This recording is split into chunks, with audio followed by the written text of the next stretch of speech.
a lot of the service at the restaurants around here are shit. In my experience, I think you can feel free to contradict me after I'm done shitting on the whole town.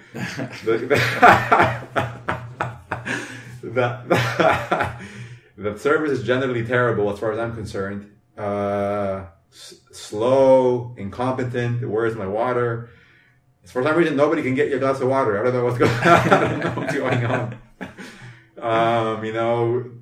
That guy, like the computer places, they tell you one thing, they don't deliver. Don't promise things you can deliver. I got couch delivered. They fucked up the hallway, and I don't know how to fix it. And then really, they actually damaged the hallway. They broke the hallway. They scratched it a little bit, which was acceptable because that was okay because he was gonna paint it anyway. Yeah. So that part was okay. But what they damaged was the light on the top. They ruined the wiring. So my landlord had to come in and rewire the little light there. Was he pissed about that? A little bit, yeah. What's his house? I would be pissed too. Yeah. He wasn't furious, but he's like, while they were pulling the couch up, he's like, my light. But he didn't hold you responsible. No, but he was frustrated. He was upset. I mean, I would have been even more pissed probably. Yeah. I don't think anybody would appreciate somebody coming to your house and taking their bat to your. I guess what I meant to say though is he wasn't angry with you though. No. The surrounding area, just in general, I think that the people, due to hardship, stupidity, and incompetence, just are not very capable. I think. Yeah. And of course, there's exceptions, and not that I'm the king of the world because I'm not either, But it's a shame when you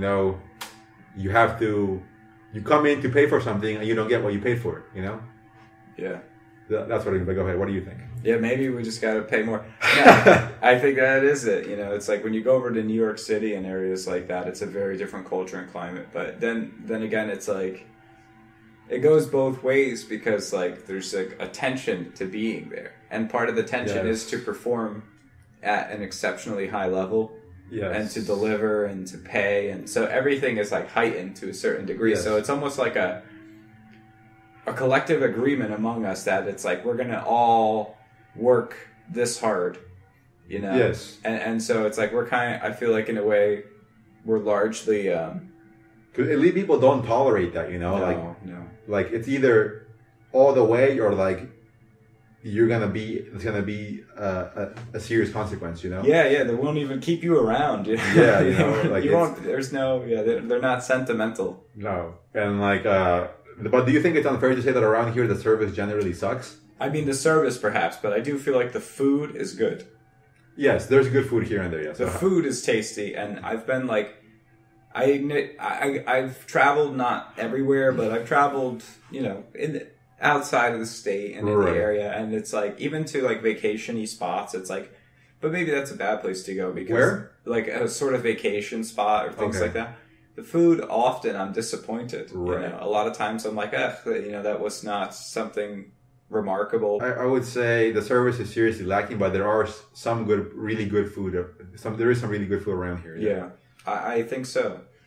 But yeah, the service thing, I do think that. And it's funny because I think about Jeff and what he's told me about Portugal. Right. And how the pace of that culture is different, how they take things a lot slower and stuff like that. And I don't know if that says anything about the quality of the product, but they definitely take their time. Whereas it's here, it's the timing and the quality. It's it's going to be done quickly and it's going to be done efficiently. It's going to be done top notch, all of those put together in the city, I think, and areas like that. But I think that's the thing too. I think it is like you're saying. You have to try and get on that elite level. It's an interesting thing. I don't know how you do it. I guess you just have to be around. Yeah, I think it's the environment too. Because to be fair, most of my before this job, although sometimes I want to jump out the window of this job too, But overall, this job, to be fair, has been good. Overall, this newish job. But most of my life, I've had shit jobs like everybody else around here. Right. Especially the younger people, and I can see it's hard as especially in those situations to be to perform at a very high level when the customers suck too, The customers often suck. They're rude. I'm sure people around here, a lot of people around here can be rude. The pay is shit. Your coworkers are useless. I'm kind of pretty harsh, but I guess take it. I mean, I'm exaggerating a little bit, but there's a lot of truth to what I'm saying. I agree. Out of frustration, I'm exaggerating a bit, but there's a lot of truth to what I'm saying. I'm sure you've experienced this. Yeah. Well, you've worked shitty jobs a lot in the past too. I have. And like you know what I mean. The coworker's like, what is this? You know, and like, how are you going to be encouraged when the pay sucks, the coworker sucks, the schedule sucks? You don't want to grow in that. It's not like you're looking to grow in that job. You're just trying to survive. You know. Right. So it's like, where do you find the motivation to be elite when you're surrounded by trash? You know. Yeah. Overall, the culture is like really lousy. So yeah, it's hard too. You know. So but you know. It's just hard to do that, you know, and it's weird because another thing is like who you are, you know, because like rich people get treated differently than we get treated, you know.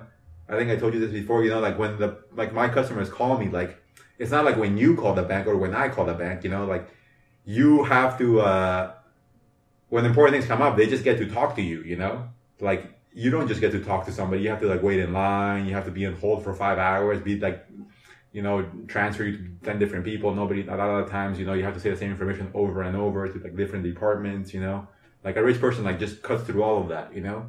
So like, it's also about like who you are. And then you can be like, you have the leverage to get that service, you know? So it's like, I don't have the leverage to get that service, you know? Right. I guess the leverage being incredible wealth and yes, yeah. But it counts, you know? Yeah. So it's like, it certainly counts. So that's, I feel like I'm very frustrated at times by just like the quality that people deliver, you know, especially around here, you know. But I understand too, because it's like, again, how am I going to expect them to like look where they are, you know? Yeah. You know, what's interesting is like, I wonder how in the absence of that sort of culture, how can we as individuals really bring that standard to bear on ourselves? Do you think it's possible to, you know, transform yourself into that by holding yourself to that standard? I think it does help a lot, you know, because like when I go out to eat, I always make sure like I tip generously, you know. I'm kind to the people, you know, I'm never rude to them. Even if they fuck something up, I'm not rude to them, you know. I try to operate as I would operate on my job, you know. So I think that does help, and like that might be inspirational to people, you know, like the lead by example thing, I guess. So I think that does help, you know. But you know, I think a lot of it has to come from like the person who's doing the job, like their internal like beliefs and what they're going for, you know. Right. I think like people generally, and that happens to me too. Sometimes you're so lost as like it's like, well, why would I do work that hard? You know, like why would I do that? You know, and then that's why like a service sucks, you know. Right, because everybody is having an existential crisis underneath their, you know, facade. Yeah. I remember once, like, I told your sister, like, the service at Applebee's sucks, you know? Right. And, like... was she offended? No. She's... not really, but I'm, like, you know, I'm sitting there waiting, like, where's my water? Like, I see all you guys standing there doing nothing. Like, why aren't you refilling my drink? What the hell are you doing? And she's like, oh, I don't get paid for that. And I'm like, that says it all, you know? And I like your sister a lot, you know? And you said that to her, though? I'm like, I may have, I don't remember, but I told her, like, I told her the service sucks. Uh-huh. And she's like, well, I don't, wow, people are standing around doing nothing. Right. And she's like, I don't get paid for that. And I'm like, so that, I told her that much, but I don't think I told her that says it all, but like, I'm telling you at least, like, in that statement, that says it all, you know? Like, that's the attitude that people bring to these, to this, you know? Well, but I guess like the next thing I would say is like, maybe it's up to you to stop going to these places. Maybe you need to, if you're going to go out to eat, like make a choice to go to a place that's like a higher class. Well, yeah, I mean, yeah. I mean, at this point, I wouldn't be called dead at Applebee's. Yeah. But I mean, maybe if I'm like, somehow I find myself in some situation, like when I was really young and we were like having fun or something, oh, let's go eat some snack or something, maybe, you know? Right. But generally, of course, I wouldn't go there. Yeah, and you do make, I guess, knowing you, it's like you do make an effort to avoid like things that you find to be like subpar, right? Yeah, and it's also like depressing to me, you know? Like it makes me sad to see that, you know? Like all these people are clearly unhappy. There's a lot of like 45-year-old waiters, you know? It's just like, it's sad, you know? It's like, I don't know. I don't want to like involve myself with that. True. But to restate my question about that, so, but on like a personal level, it's like you are engaged in that struggle too, where it's like you're contributing in your way, doing your thing, right. And you're at a certain point in like your capability. Mm-hmm. What I want to know from you is how do you push yourself to like, are you aiming to be at the elite level of performance? Yeah, like I am in general, especially like in work related things. But sometimes like that existential thing gets in the way too. Like I suffer in those ways too. Right. Because like recently, like I was telling you, like my excitement for my job is diminishing. So now it's like the time to more seriously start thinking about like, do I try to get promoted again? Do I really want to continue in this way? Should I try to work somewhere else? Right. So the tension of all that and like the tension of all like those decisions and how much things are really how worthwhile that endeavor is and all that, Right. Or if maybe I should, sometimes think that maybe I should go out of my way to, do more artistic things or something and just, stay in the job for a while longer and see what happens or something, like these things come into question more as my passion for the job diminishes. So like I have to make, serious moves sooner than later for me to have the motivation to continue those elite levels, Yes. Because I've been like pushing myself to be elite at my job and I mostly pulled it off, but it comes down to the motivation comes down to, like really believing in what you're doing, I think, and like really caring to reach a higher level. That's part of the motivation. And you really care to attain like a certain goal, and that's why you do it, I think a lot of people don't have the motivation. That's in part why they suck at their job. Like it's just a job. You can't be elite if it's just a job, So like nobody makes it like that. Oh, it's just a job and somehow I became a billionaire. Like there probably isn't a single person like that, Right. Even a millionaire, Even like salaries in like the 100,000 range, 100, 200, like if you're not great, like you're not getting that, And it's like, it's hard to, navigate that when passions diminish. And then when the passion diminishes at that point, it's like, now what do I do to refuel the fire, the passion, Yeah. So like, that's kind of where I'm at, when I'm like at a crossroads of like, do I keep going in this direction so I can continue to be elite and be better at being elite? Or do I, go somewhere else to be elite there, because I'm not going to be able to continue anymore because I don't have the motivation anymore, Yeah, you're going to kind of plateau and be stuck in there. And yeah. Ultimately, I feel like it never ultimately ends up being a plateau, because then you can like fall deeper into the hole. Yeah, your performance is going to plateau, but then your what's that word? Your morale is going to decay. Yes, and then that'll bleed into your performance more. But does that answer your question? It does very well, actually. Yeah, So, and yeah. of course I'm asking because I want to know the answer for myself and what I do. Yeah, I think that is a crucial thing that like I was similar. Like overall, I've been feeling like a little bit better, like significantly better this last week or so. But I was kind of getting depressed because of these questions and stuff. And also in part because smoking too much pot, I think. Yeah. But I definitely feeling better, but that doesn't like the issue's still there, Right. So it's like I have to very carefully see what I do, because I want to be that way, like I'm like fascinated by elite things, and I don't want to go around thinking I'm better than people or like that, when I walk in, everybody has to clap, like I want to be respectful to even the people who clean the dishes, but it's about, I want to be motivated to like enjoy my life, and a big part of that is elite things. Like that's my preference, Right. And like I'm not like, so I have to, figure those questions out, or it's not. I mean, or it's just gonna die there, Yeah. Yeah. Two things, both related to Tim Ferriss, that I want to mention. The first is he has a really cool book that I want to check out. It's called Tribe of Mentors, and it's kind of like what you're talking about, where it's like he went to elite people, and he collected like all of this information and all these stories from very elite people about like how they perform and how they think and act and stuff like that. And I'm gonna probably try and pick that one up soon. And then the other thing I was going to mention is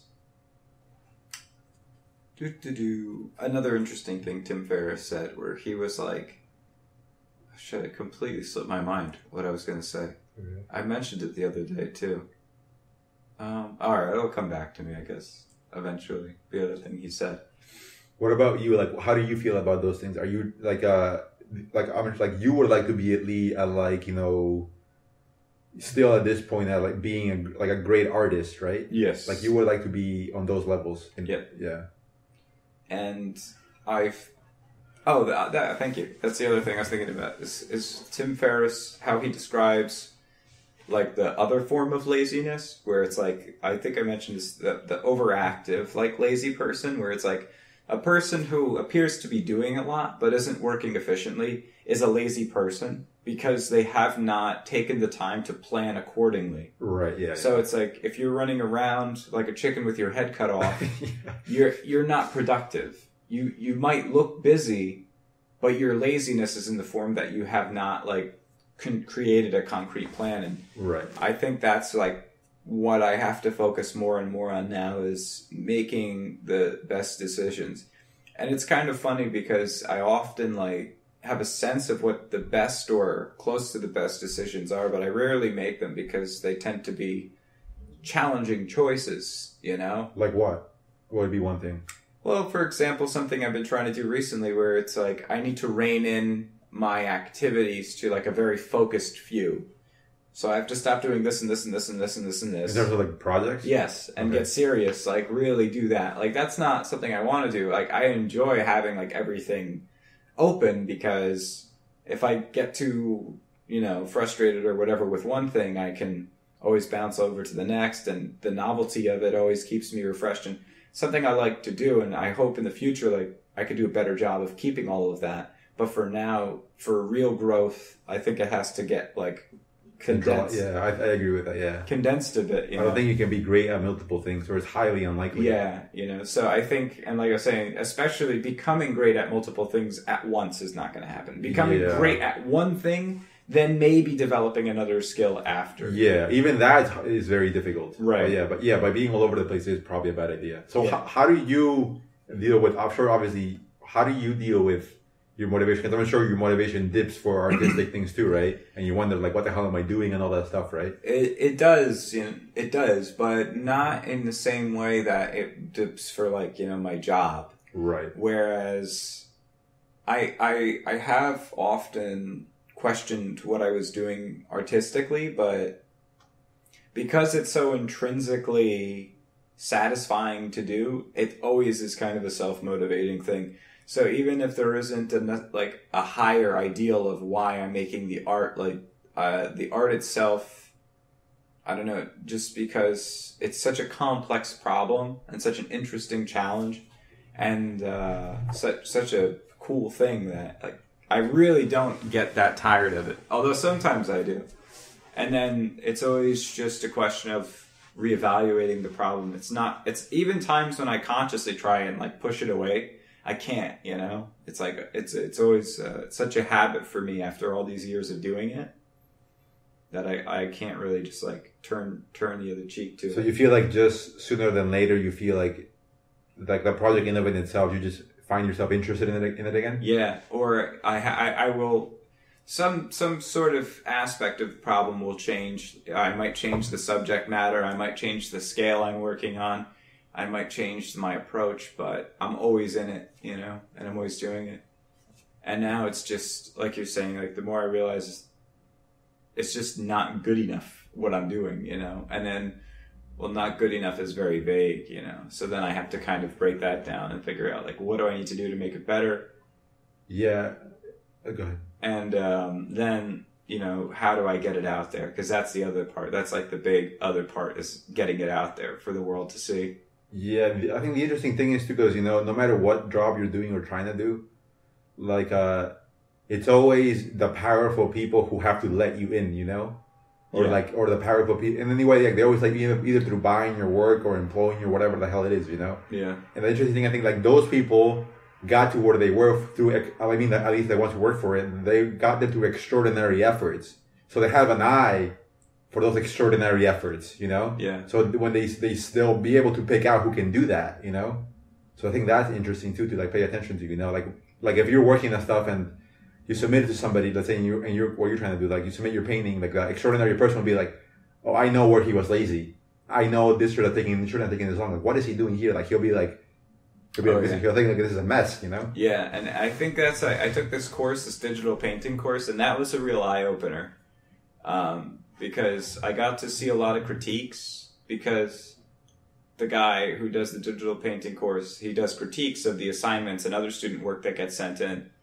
And just watching him critique the work, and this is something I really missed out on in college, because the critiques were never good, because the work of my peers was never very good. And even if it was good, it was so different from the work I was doing that a lot of what was talked about wasn't applicable to my trajectory as an artist. But watching him critique people, it just blew my fucking mind, because like I would look at the work and I'd be like, oh, that's good work. And then he'd be like, boo, boo, boo, boo, boo, boo, boo, like just completely like overkill, like take it all apart and shit that was just so basic to him. And after watching a lot of these critiques, I got a sense of what his basic standard was for quality. And I realized how high that was. The lowest acceptable thing was extraordinarily high. And that was like the professional thing. It's like that line, if it's supposed to be a straight line and you make it bent, it's wrong. It should be a fucking straight line and everybody can see it. Or even if you can't, it's like somebody is going to see it and it's hurting the piece. And anyway, so. Who was that guy? Craig Mullins. He is a digital painter. He works in commercial art, you know. Like, what do you mean by that? So what he does is he's a matte painter and I believe he does concept art too. So he does images for like the production of video games and movies. Oh, okay. That's cool. Yeah, it is very cool. It's a very cool field. And I like looking at that field because they have very high standards. Are you really... Sorry, go ahead. They have very high standards for the work that they do. Are you really impressed by his work? Yeah. Oh, it's fucking incredible. You should... I'll send you some links or something. It's amazing. He thinks his work is shit. You know, he's like, I hate everything I do. It's not like good, and it's amazing. It's fucking amazing what he does. Well, how did he criticize? Was he rude or was he just was he constructive? It's funny because he's always constructive, but he's not like... Sometimes like he's like overboard. Like, and when he critiqued this one girl, and then she sent like they can send like people who have paid this extra premium get to communicate with him and have this one-on-one critique, and then so she's like, he's reading the notes that she sent, and it's like, you said you described my work as a misguided painterliness. And then, like, that was a kind of harsh comment, and he was like, did I say that? And so, like, I think he realizes, like, he's being, like, he might be coming off as harsh, but at the same time, it's like, what do you want? You want to get better, or do you want to, like, get somebody to, like, give you flowers, you know? Yeah. And so, I think, although some of those comments, like, might, like, sting a little bit, it's just what it is, you know. It's like, that's what you signed up for. You wanted the opinion of like a high level professional, and he doesn't need to be nice to you. Yeah. But he's a very nice guy. He is. Yeah. And you could tell he's trying to be nice. Yeah. I think like criticism is hard, but I think like you are, it's strange me saying this, but you are better off being nice, I think. But like you have to tell the truth too. Yes. Because like recently I had a meeting with my boss and she criticized me a little bit, like very minor things, you know. And I find that kind of annoying because for one, it was hypocritical because she says like I could like rail at her too in the same ways, you know. So that kind of bothered me. Like, you're not meeting the standard that you're trying to put me to, you know. So that at times, you know, overall people are good, but at times, you know, and of course the criticisms on me were also very minor and rare, you know, so that to be like the context is important, you know. Yeah. But still, so we're talking in very specific, rare moments. But even those we'll talk about, you know, which I like. I think that's good, because that's how you get, you know, like that's how, you know, like that's part of being elite, you know, like every detail counts. Yeah. And so that part, criticizing little things, I think is good.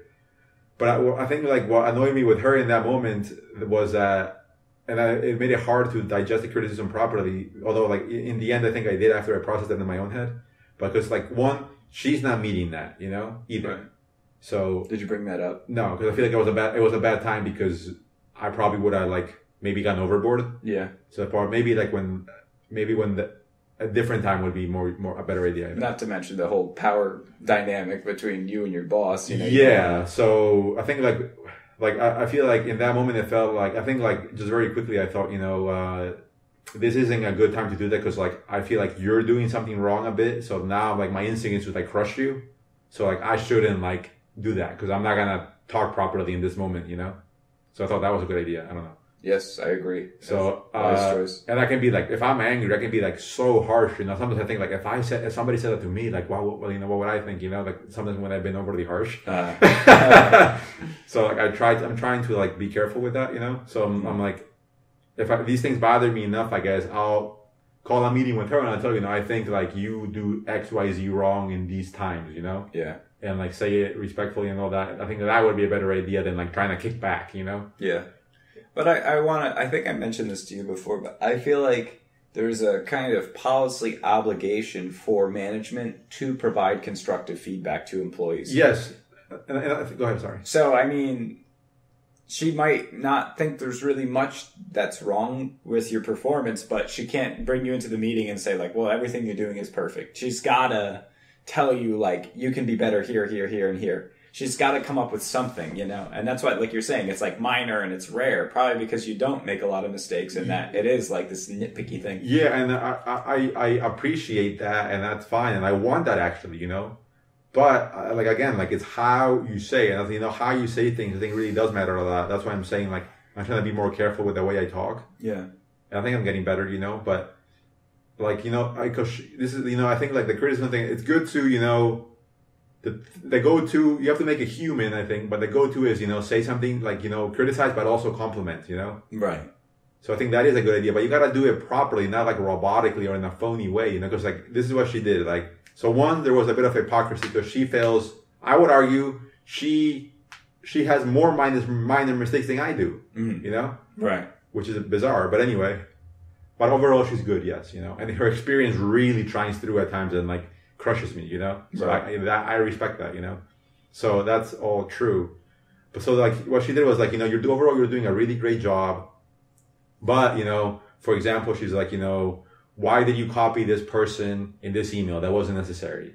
Like, well, that was one minor thing, you know? Another thing is like, I needed a really high level person to approve something. And I sent it to them to approve. And then, she's like, you know, you sent it to them to approve, but then like, and then I reminded them again, you know? I told them, like it was like 3 hours had passed and they didn't answer me. Maybe like 3-4 hours had passed and the high level person didn't answer me. So I sent the email again. And, you know, I was really busy, you know, so like, you know, what I did was instead of like in the same email chain, I just sent like the same email again as if it was like a new email. So I thought like, cause part of me thought like in that little moment, like I was like really stressed out. So I wasn't thinking 100% clearly. So I thought like maybe she missed it. Maybe something that lags out or something, or like, so let me just send it again, you know, maybe she just didn't see it or something, or she clicked it and clicked to the next email, but like, who knows, you know? So I'm like, let me just send it again, you know? So I think it would have been a better idea to send it in the same chain, which is what I usually do, you know, say, you know, can you please give me an update on the below? I'll usually, you know, it's better to in the same chain to, you know, have a frame of reference and see like, you know, how much time has passed, whatever. Right. So that was probably like, I would say that was a minor mistake. But she didn't really hold on. She didn't really make that point. That's the point kind of that I thought to myself. Right. But the point that she made on that was that, you know, I shouldn't be rushing this high level person, you know?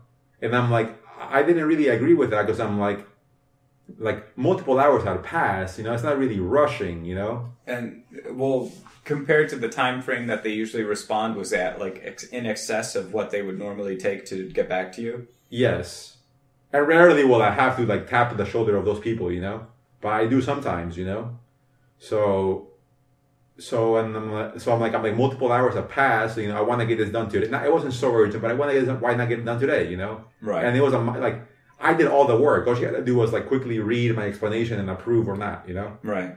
And like, and she's taking a very long time. Or maybe she was in a meeting. Who knows? You know, which is fine. You know, but like I just sent it again as a reminder. It's not like, hey, you dumb bitch, where is this? I just like, it was like a reminder, you know, it wasn't rude or anything at all. It wasn't hurry up. There was no language of rush. There's nothing rude at all. Right. But she's like, you shouldn't be doing that. I'm like, I didn't really agree with that, you know, but like. And you didn't respond saying that? I told her I wasn't rude, but I told her, you know, I mean like hours had passed, you know, and I thought maybe she missed it. Maybe the computer lagged out. Who knows? So, you know, and a lot of the time when I remind people, you know, they're like, oh man, thank God you reminded me. Like I've saved things because I reminded people. Really? Know? Yeah. So. And you said that too. Yeah. And what did she say? She kind of just like nodded. She's like, you know, she kind of like didn't have anywhere to go. Right. But I'm like, I guess next time, you know, like I'll wait, I don't know, maybe 2 more hours. I don't know. You know, like I understand these people are like on insane levels, you know, but you know, it was a very minor thing. I mean, could she? I mean, maybe who knows what's going on. I don't know her situation, but like I don't think it was rude to remind her 3-4 hours later. Do you think that was rude? I don't know because I can't tell what the culture of your business is. Right, because generally I do that, and like there is never an issue. In fact, people thank me at times, Right. So like I thought like that's fine, but Yeah, again, I think maybe she's grasping at straws to kind of be more constructive, but maybe there's just not too much to say because you generally perform at a pretty strong level, so yeah, she's got to find something. And so that was like kind of like rubbed me the wrong way because I felt like, but I try to think what you were thinking about too. And then was there any other thing? I think like actually the other thing was like in that email where I reminded the high level person, I copied the guy that I work with, who's also higher level than me, but not really my boss. Right. Because we're both working on the same thing. Right. And you usually copy the people you're working on with. Right. To have them to give him an update, That's like the go-to. And she's like, you shouldn't have copied him. The copying him was the same issue.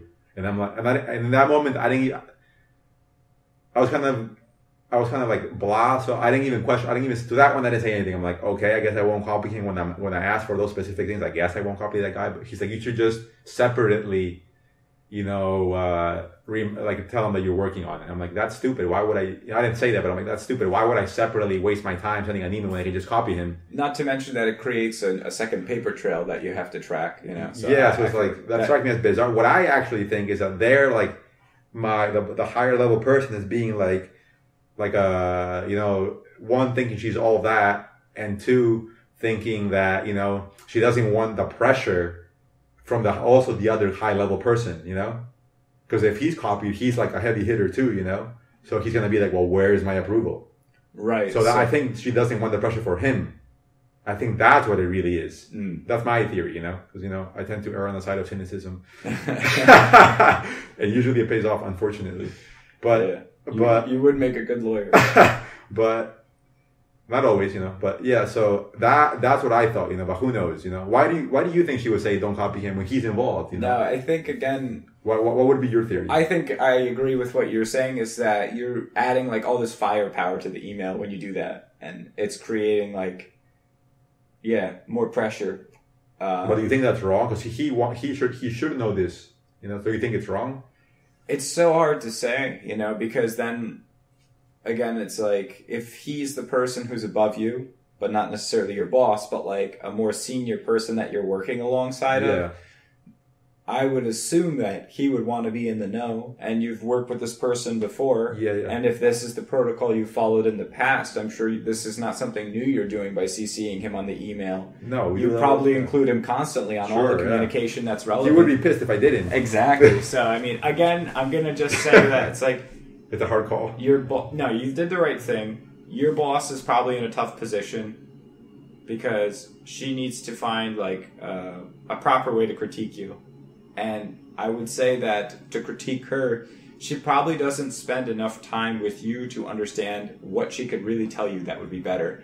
And that person that you sent the email to and then sent it again might have said something, so it just made it to the top of her list of things to talk to. Wait, that person, what was that thing you said? The person that you emailed twice for the approval probably mentioned something to her. Yeah.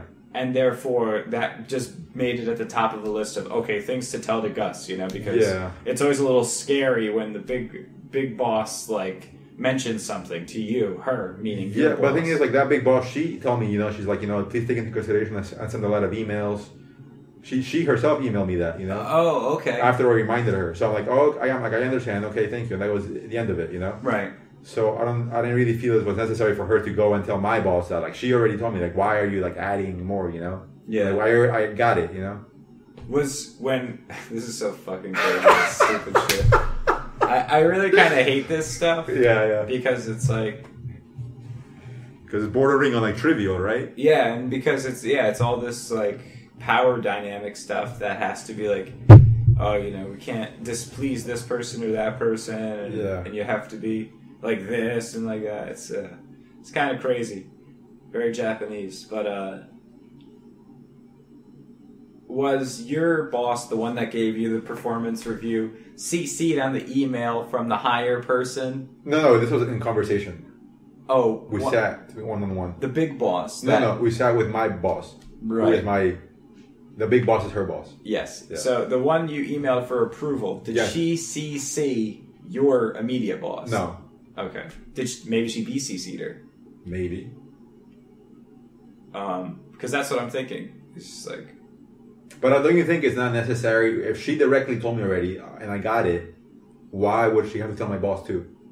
I don't know. Well, do you I can offer you explanations. Okay. But if they're true or valid, I don't know.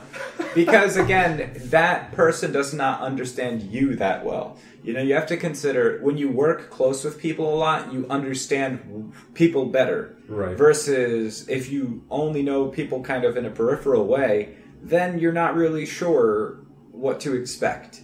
So this really high person that, like you said yourself, you don't really have to communicate with that frequently. Mm-hmm. She doesn't have like a super clear understanding of like your attitudes and performances as an employee, probably. You know? And maybe this is the first time you've ever done something like this to her. No. Well, yeah, the first time I reminded her or something. Yeah. Right. And so maybe that was just you crossed a line with her. And so she just turned around and she's like, hey, you crossed this line. Don't do it again. Yeah, I guess. I mean, like, so then my boss told me, like, what do you think about this? I'm like, at first I said, I'm like, this strikes me as trivial. That's what I told her. And she's like, oh, really? But then I kind of switched my tune and I'm like, you know what? I'm like, trivial sounds like the wrong word because it sounds like I don't care, you know? So let's say, like, let's go with what you said. Let me, like, change that word. Let me say, like, it's minor, you know? And then I kind of, like, went into, like, playing the game, you know? And I'm like, you know, I guess... It's so funny that you told her to her face that was trivial. I bet she was so shocked. She was, you know, like, I don't know. She's like, what? You can't say that here. Trivial? So then I'm like, let's say minor, you know, and I'm like, I guess, you know, to be fair, there's some kernels of truth there, I guess, you know. So I'm like, you know, I guess, you know, the minor things are important to say. So yeah, let's say minor, and the minor things are important to say because, you know, if you don't say anything, it subtly says it's okay, you know, it could maybe eventually spiral out of control. So like, let's say it's minor, and let's, you know, it's good to pay attention to all the details, you know. So ultimately, I think, you know, it's good that you tell me these things, and it's good that, and I understand it's hard to tell people these things, you know, especially when they're minor. So, you know, I understand like the position that you're in. So I told her that, you know. And then the conversation kind of like became more lighthearted. And we started talking about, you know, other stuff and what we're going to do for our days off are coming up, blah, blah, blah. You know, they ended up being like we started like, you know, jokingly shit talking to some of the annoying customers, you know. Yeah. So it's just like, it ended up being like a positive thing, I think, you know. So that's good. Yeah. So in the end, like, I think the thing that rubbed me the wrong way the most was that the criticism wasn't very constructive in the sense that, you know, she said, you're doing a great job with no example whatsoever of how we're doing it. I made extraordinary efforts. And she, not a single example of those efforts, yet all these very minor, bordering on arguably at times trivial, at least part of it, trivial examples of how what I'm doing wrong. You know, like where is at least one example of that, one long-winded example of how I did a great job, you know. I feel like that would be truly constructive criticism. It's like, Ian, you know, you're doing a good job anyway. You know, yesterday, like, then I tell you for 10 minutes, go on a tirade of how much you suck, you know. That doesn't really come off as constructive to me. I think she didn't really, like, frame this appropriately, I think. Yeah. You know? You gotta give her a performance Do you think that's fair to say, though? I do, yeah. No, it's actually... Like, you're glossing over my efforts, you know? Yes. No, it's very true and very important, too. Even... That's like a teaching tactic with positive reinforcement. They always say that. You're not just supposed to say, like, good job to the student. You're supposed to say, good job doing, like, X, Y, Z. Yeah. You know, it really does make a difference when you recognize the specific, like, pattern of behavior that you want to reinforce. Yeah, because, it's like, that's why I kind of apologized that I meant, let's say minor, because if I say trivial, it comes off, like, wrong, you know? Just like when you tell me a good job, it sounds like you don't care. It sounds like... It's similar to me saying trivial, like, whatever, you know? Right. It's like, you know, and other times, oddly enough, she's done better at that, although not as good as I wish, but other times she's done better when she's like, you know, there was some asshole guy who had, like, it was a nightmare to keep some of his accounts open because we needed some forms that were, like, pulling teeth to get from him, you know, some documents, you know? and it was really hard to get. I had to get like different approvals and signatures and like paperwork from him, but like from his, I guess his for his account, but it involved different like really high level people in his organization. Wow. So it was like accounting people and stuff like that. Yeah, like like members of like his company, like like the elite people in his business, and like so I had to get in touch with those people that I've never even talked to, and like how to request this from like the company that he has. It was trust accounts, like the trust that he's with.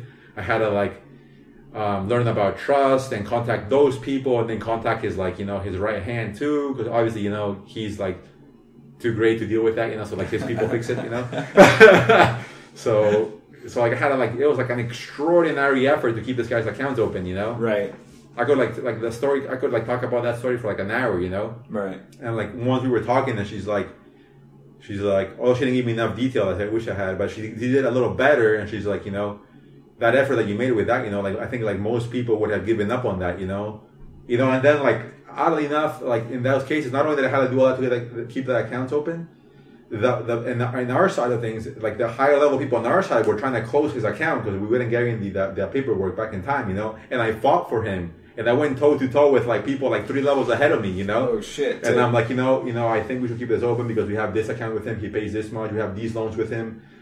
He's, it could be, why not give him a little more time? He's been out on business, and like 2 other high level people were trying to like shut the account down on me, and I fought them, and I won. And some other lady too, I fought her, and I crushed them all, respectfully too. No rudeness, nothing, Right. I won the war. With a smile. Yeah, I won the war, like me versus like 3-4 people higher than me, I even called in like a higher, like that lady who complained about me, reminded her. I brought her in too, and because she had to be involved too. I brought my boss in, then we had to bring her in, and I explained everything to everyone. In the end, like the high level people, I got my way, not because I just me, but because it was the right thing to do. It wasn't appropriate, all things considered. It wasn't appropriate to close his account. Right. So I beat them all.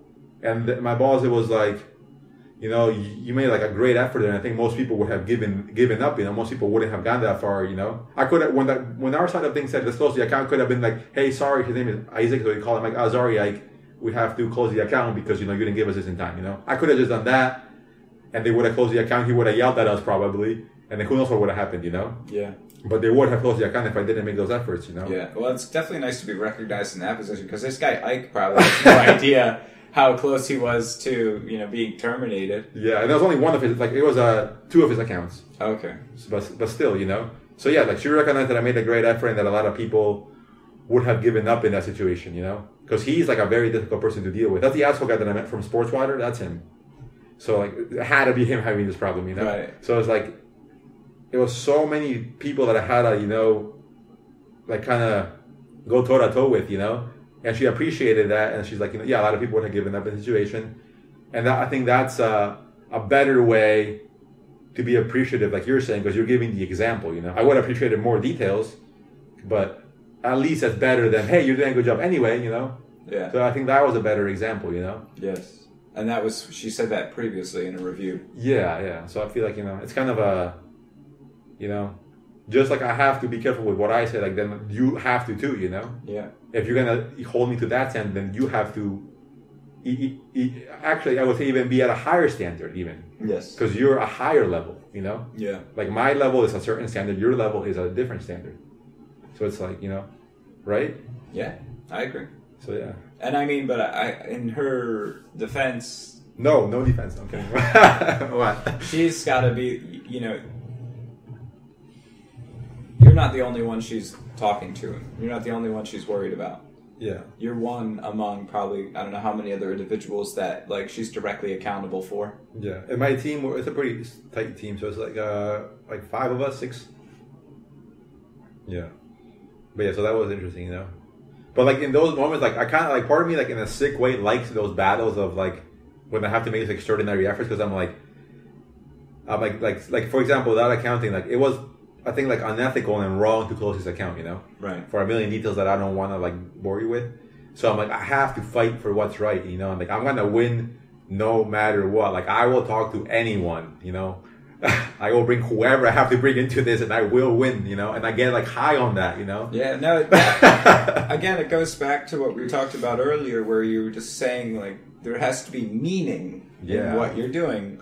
Well, you found the meaning in that particular assignment, and not only was there meaning, but a very daunting challenge to do it too. Which I do feel like when you get the combination of the meaning, that's when you get the inspiration to confront like the daunting challenge. You know, you won't climb the mountain like that without the meaning underneath. But yeah, like you're saying, once you do, it's like you get high on that. You have to find the meaning in it. You know, it's like I just did something not like that, but kind of similar in the sense that it's like we have all these new people, and you know, basically. I've new teachers? Yeah, I feel like I've been going a little bit above and beyond trying to create stability for all the new people coming in. Like showing them the ropes? Yeah, and trying to get them what they need, and doing extra work and looking out for people and doing all this stuff that normally I wouldn't do. But it's just the kind of thing where because of everything that's changing, when you see like all these things are changing, you know that you're aware of things that other people aren't aware of, you know? You can see like, it's like somebody, like a blind person about to walk into traffic, you know? And it's like, you know to intervene, you know? And that's kind of what it is. It's just with everything changing, it seems like there's so much chaos that could potentially like spring up at any time. And so I've been running around kind of protecting people from themselves, protecting people from the circumstances, trying to be there to, like show them the ropes and warn and prevent damage before it happens. You know? Yeah. And you feel good doing that? In a way. What motivates you to do it? Because I think that maybe ultimately it's a selfish thing, because it's... To make yourself look good? No, it's because if nobody addresses these issues, then shit's just going to blow up. Like you'll suffer because of it. Yeah, ultimately. Yeah. We'll all suffer because of it. And, you know, and that's like the thing. It's like when you're part of a team, it's what's bad for one is bad for everybody. You know, it doesn't benefit the team if a member of the team is suffering or having a difficult time. And so I've just been doing it to try and, do a good job, basically, make sure that people aren't. So, like, I know, like, obviously... well, how do you feel? You've already been at the school a few times, right? Yeah, I was there all last week. Oh, so you're already pretty much back, but without the kids yet. Yeah, it was orientation where they were having us in all these boring meetings talking about shit that I've heard every year, and policy and this and that. And was it torture? It was approaching torture. But, you know, I had a lot of time to myself, too, to be doing stuff, and you know, I spent a lot of that time helping other people instead of doing like my own thing. So obviously you don't wanna be in that job the least amount of time possible, right? Correct. So like, how do you find the motivation to do it, considering you don't want to do it? I have no choice. I have to feed my family. You know, that's it. It's a matter of like survival. Yeah, basically, and also it's just survival pretty much. I mean... You feel no connection to the kids at all? I do. But... Is that enough? It's not. It's like a minor thing? It's not. It's like, for the first time, I'll be teaching kids like real art stuff, you know? But that's the thing. Usually I just feel like a babysitter. You know? I guess I feel like... What I have to offer these people, these students, is not even coming out. And that, in general, the majority of my time is spent managing, like, super low-level tasks that border on babysitting, you know? It's not, like, an inspiring use of my time. Do you feel like if the students were actually good and like everybody was very passionate, you would actually enjoy it, or you think you still wouldn't want to do it? It would be more enjoyable, but I still wouldn't want to do it because I want to be an artist. You know, I don't want to. I mean, I would love to work with other artists and stuff like that, to be a teacher and educator and things like that. But in the context of this school, it's like teenagers are just such volatile creatures. Oh, yeah. That's the worst like, group of people. Teenagers are so very fucking difficult for a million reasons. And I don't hold that against them. I understand that's part of their growth process, but it's like, frankly, I don't want to deal with it. You know, I don't care that you have like angst and an existential crisis. It's like, I have to go through it. You know, it's like, we all have to go through it at some point. It's just ugly to be around. Yeah, you lower yourself to like a level that you don't want to. And I would just rather not deal with it. You know, it's like the ideas that are compelling to me. And I mean, the other thing that's really driving me crazy is this fucking social justice class I have to teach. So I don't know how I'm going to teach this with a straight face, because it's like, I really like, you know me, I'm like Mr. Peterson fan and stuff like that. And you have to like betray what you believe in. Kind of, yeah. It's like, I guess it's like, I can talk about this information about social justice, but how much am I really going to talk about it? I have this class 5 days a week I have to teach it. Maybe you could do it like that Peterson style goes like, talk about social justice that actually makes sense if you could like present it in that way. Yeah, I'm trying to think of different ways I could approach instead of like a social justice warrior type, because that's awful. But like real social justice is good, you know? Yes, and so I think that's what I'm trying to go for, and like the civil rights movement, where these ideas come from, why we find these ideas important and stuff like that. But again, to do all this now is extra work that I have to do. Right. To send that message. And it's like, I shouldn't even be having this conversation. Like, right. I shouldn't even be here, you know. Right, I don't belong here, but now I'm here, and now I have to make the best of it. It's a terrible feeling, you know. I know what you mean. Sometimes I feel that way even in this job, you know, like I shouldn't be here either, you know, or like I'm too weird to be here or something, you know. Yeah. Or I should be just like talking shit on the internet. Yeah. No, but again, I always come back to like, if I'm here, I do deserve it. Like, I do believe like reality is just for me. Maybe not for others, but for me, like, reality is just that I get exactly what I deserve. You mean like you put yourself in a situation? I am. I'm responsible for like what's happening to me now. Well, that's good. Yeah, I think a lot of people can't say that, but I've always felt like that. Not always felt like that, but looking back on my life, I feel like that's always been true. Except when I was a child with like my parents, because you're just kind of there. But like for my entire adult life, I have been responsible for what's happened, and you know, but I like to think, because of like, since like having that revelation about my own responsibility, like I've been like reeling in like everything, and I'm hoping it's going to get to a point where it's like, all right, finally, I'm like caught up with myself, you know, and that I can do what I want to do now. I don't know. We'll see if that proves to be true or not. So the true school year begins Monday? Tuesday. So Monday you have off? Yeah, Labor Day. Oh yeah, I have off too, yeah. Damn. So are you like, do you feel mentally disturbed by that? Slightly. At times. It's not like a very like upfront like dread. It's a kind of like deep in the back of my mind, like being slightly depressed and slightly anxious, and like, where's that coming from? And it's like, oh, I know where it's coming from. It's coming from this. But I do think this year is going to be really good. It's nice because I'm teaching 3 different classes and art classes. I'm doing 2 English and class supports, and I have a social justice class. And I think it's going to be good, just because for the in-class support, I'm just there backing up English teachers, and so it's kind of out of my hands.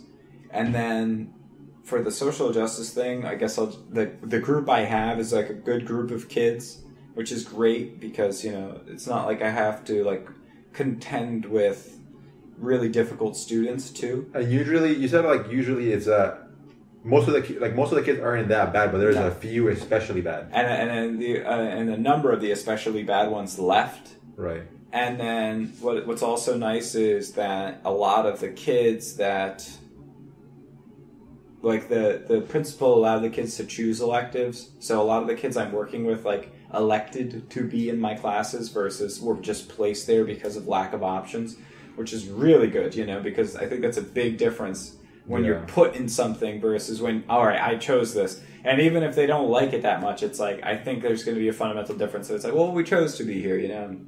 it's not going to be that bad. And I don't have to teach, even though I teach social justice 5 days a week, which is fucking ridiculous. I only teach my elective classes like certain days of the week. So I have 2 classes that I'm teaching that I only teach 2 times a week, which is not bad. That's not that bad. Well, what are you teaching 2 times a week? Exploring art, which is the art class that I've designed for like the general kid that wants to do some art shit but is not seriously artistic. And then media art, which is like art on computers, video editing and making graphics and doing image editing, which is, I like this class too because this is kind of secretly an agenda for me to develop my own media art skills. Yeah. So, I'm trying to do that. And then the other class I'm teaching is studio art, which only has 6 students I handpicked the best art kids to be in this class, which is the class that... Oh, you pick them? Yes. Only 6 kids? Well, I made it by application. So if you wanted to enter this class, you had to submit like a request to be in the class with images of your work and like an explanation. And that just took, like, a lot of kids like signed up for it, but nobody did that. And that was kind of like, well, if you don't even care to jump over that hurdle, I don't want you, But there were kids that I knew were good artists that I kind of told, like, I met with them on the side and I was like, you're in that class, or I just told the guidance office, I was like, these kids are totally in. And then they're like, what about these kids? I'm like, those kids, they didn't submit it. I don't want them anyway. And so it's a super small class, but I'm excited too because now for the first time, I could actually hopefully work with kids and start talking about like what I would actually teach if I were teaching art.